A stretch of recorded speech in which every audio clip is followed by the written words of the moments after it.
What's going on, everybody? It's PetesMaGeats here. In my last video, I made a bunch of tips for newer players to get, and in that was my contract guide. And I saw that you guys were interested in seeing what kind of contracts I decide to take. So in this video, we're going to be going over contract efficiency. Just a little bit of background about myself. My name is Fleebs in game. I am the guild leader of a little tight-knit community called C137. I'm currently around 4,000 gear score right now, and here's just some of the things that I picked up when running contracts in Throne of Liberty. When you reach level 20, you're going to get your first main mission to do some contracts over in Starlight Observatory. In that instance, I only recommend doing exactly what is needed for the quest and no more, and waiting until you hit level 50, so that way you can do the level 50 contracts respectively. When you unlock those, one of the locations will be Kanina Village. It has a mix between 40 to 50 contracts. Watcher's Post has just level 50 contracts. And the main one that we're going to be focusing on is Purelight Tower. Later on in the video, we're going to see another cooking merchant, who I believe is right there in Vienna Village. So let's briefly look at an example here in Purelight Tower, where we're going to be focusing on our contracts. What would you be wanting to go for if you were new to the game and just cared about resources? Realistically, each contract has 3 tiers to it. You see with this Roman numeral 1 that we all have level 1 contracts here for us. And the more you refresh, basically the increasing your chances of getting a different tier. So here you see we have a tier 2 contract. The difference in a tier 2 contract is that it's going to give us more Solet and just a small bit more of contract coins. See here it gives 30, 75,000 for tier 1. Tier 2 gives double the amount of Solet and 7 extra contract coins, and that's about it.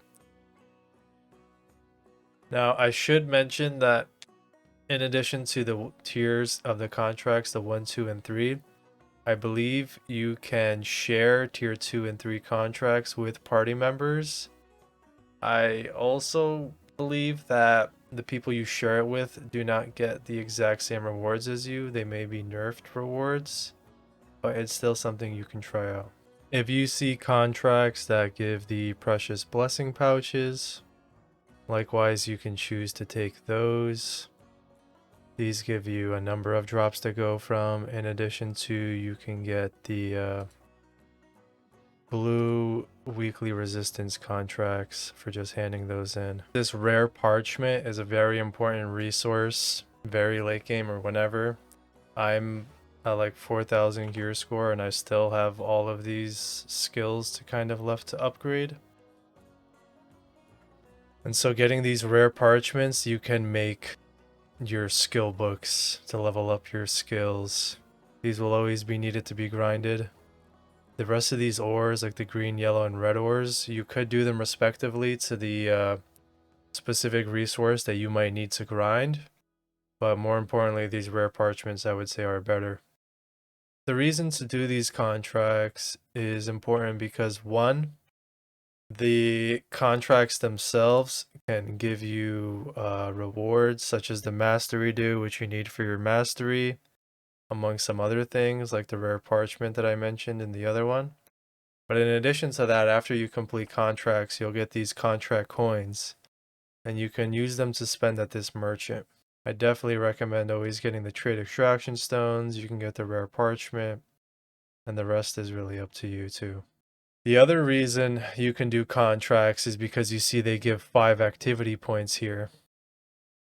Meaning that if you wanted to grind for activity ranking, and you want to be on this list of top 10 people of activity in the entire server, then you would absolutely need to be running your contracts all the time to get that maximum activity points. Now that we know about contracts, let's go into the most efficient way to get them done.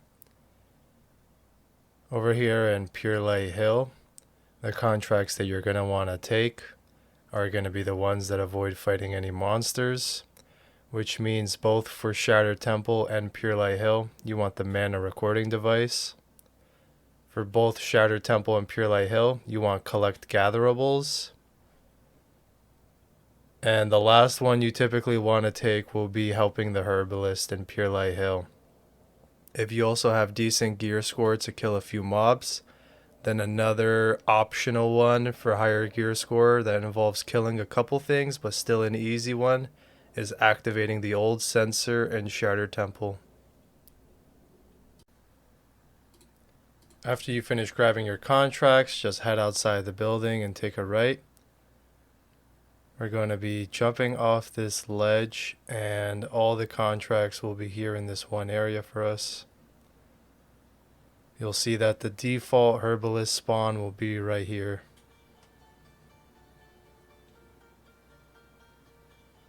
If he's not there, then someone else might be helping him with his quest contract.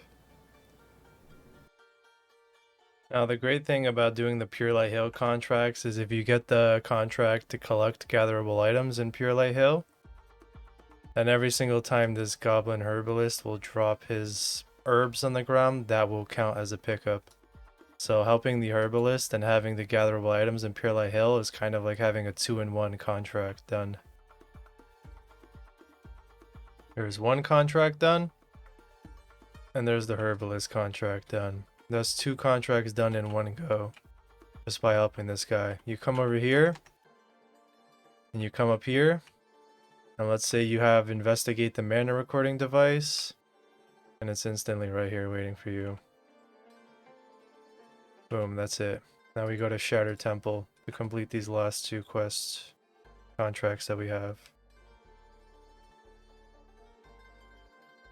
First, we should look around for some gatherables. So you want to do a little sweep, look around.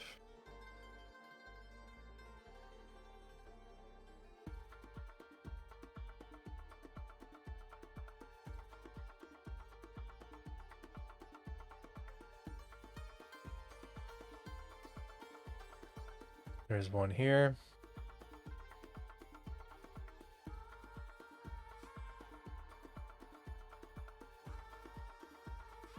And there's 2 there, our remaining 2. 3.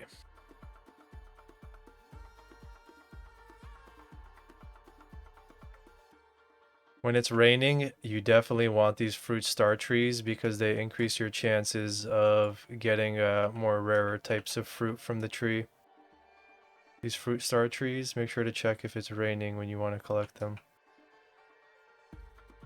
After we collected all our gatherables, all that's left is to do the mana recording device. And this is pretty much on top of the temple near where Azrael World Boss spawns.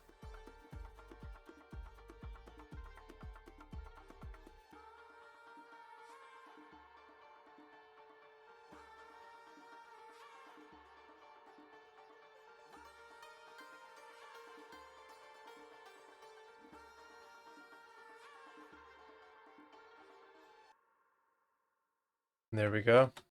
We completed all 5 contracts with ease. Now you just go back to Purelight Tower and you repeat the process. If you ever fly over to this area and the Goblin Herbalist is not in the default location where he spawns, it could mean that he's already helping another player do their contract. You can go check their common pathways, which is only 2 paths, either here straight or the path I'm taking now, and see if somebody already completed it. In this case, it has. You can see on my pin, another player has already helped the herbalist, and so you just got a free contract completed without even having to do any of the work. The other location that it could possibly spawn is my other pin that I place. Now that we went over the Purelight Hill contracts, let's go into the other fastest method for completing contracts, and that is cooking. So when you enter Vienta Village, you can find the Culinary Contract Manager over here, next to the Guild Merchant Storage Manager. They only offer the same 8 contracts, meaning that even if you were to refresh, this list will always stay the same and you have to pick food from this list of contracts. I already made a list of easiest to more difficult foods to make for this. I believe the easiest foods to focus on is fried egg. You can get eggs from the shop, oil from the shop. The only resource you need is salt, very acquirable and easy to get for new levels, expeditions, battle pass, etc. Typically all the easy contracts will have salt included in them. So vegetable stir fry is another one. Salt is typically the main ingredient. I believe I got a lot of these from the Helping the Goblin Herbalist in Purelight Hill. Meat and onion soup, another relatively easy one. You can get all types of meat, buy onions in the shop, relatively just needs salt.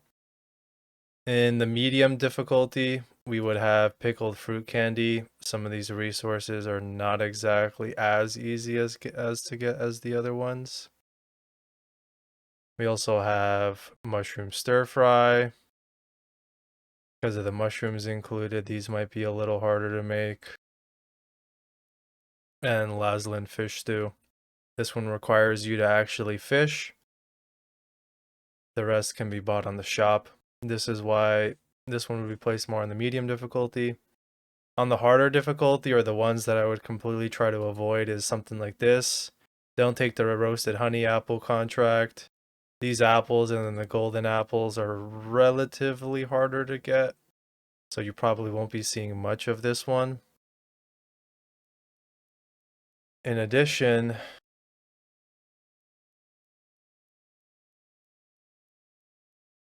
you also do not want to be taking this crab meat pie. It is also one of the harder contracts. These sea crab nippers, you only get them when it's raining in Daybreak Shore, so it is a grind to get these, even though the rest of the resources are pretty easy. So this is why I placed this recipe on the hard. So now we'll choose 5 recipes to create for our contracts. I'm going to make sure I do all 3 of the easy ones, and I can pick 2 from the medium difficulty. So for example, for fried eggs, we make a couple fried eggs. Make sure they're quality success, because that's what you need to hand in. We're going to make a couple meat and onion soup. We're going to make a couple vegetable stir fry. These are all the easy tier. Next, we can choose from the medium tier. We have pickled fruit candy, mushroom stir fry, Laslan fish stew. Go ahead and make 2 out of any of these 3. Let's say I'll make the fish stew and the pickled fruit candy. When you have all 5 of your cooking ingredients made, you can make them in bulk. Come back to the cooking manager, and we're just going to pick out the ones we already have made. So we made a fried egg. We did not make meat pie. We made meat and onion soup. We made pickled fruit candy. We made the fish stew. And the last one we made was the vegetable stir fry. After we get those contracts, you come over here to the table. Since you've already got them made, you see you can make them in bulk. I have 9, 14 out of 1, and you can just keep coming here and handing these in.